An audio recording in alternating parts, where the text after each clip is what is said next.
In this video, we're going to go over the basics of sending and receiving email with Outlook 2010. The first thing you should do is make sure Mail is selected in the lower left, and we're going to start by creating a new email. In the Home tab, click the New Email command, and the Compose window will open. You'll need to add at least one recipient.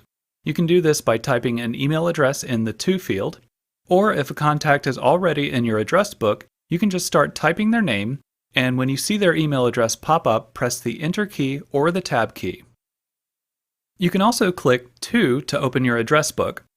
Then you can double-click a person's name to add them to the To field. Sometimes you may want to add someone to the CC or Carbon Copy field. You can do this by selecting their name and then clicking the CC button.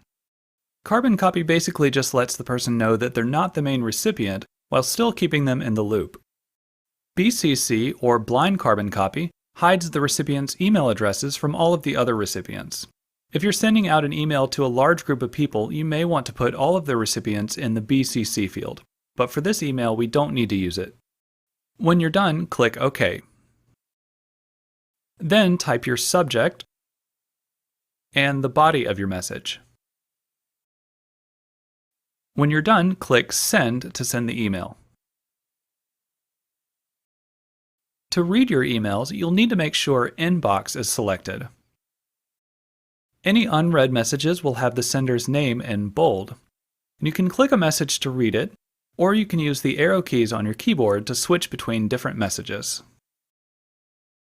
In this email, Gregory Mays is the main recipient, but Meredith Green also received a copy.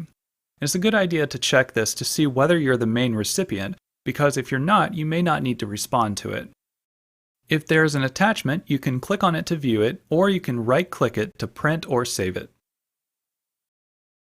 Now that I've read the message, I have the option of replying to it or forwarding it to someone else, and I'd like to reply to it. Since there was more than one recipient, I'm going to select Reply All so that everybody stays in the loop. I'll then type my message. I'd like to add an attachment to this email, so I'll click Attach File in the Message tab. I'll select the file that I want, and then click Insert.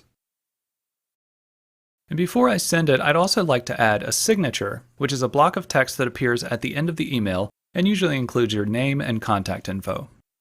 In the Message tab, click the Signature command, and then select Signatures. Click New, type the name that you want it to have, and then click OK. You can then type your signature below.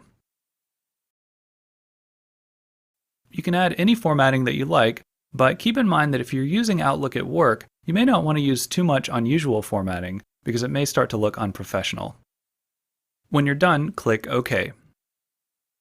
Now, in the Message tab, click Signature and select your signature. Then click Send to send the email. And now, whenever you click the New Email button, your signature will appear at the end.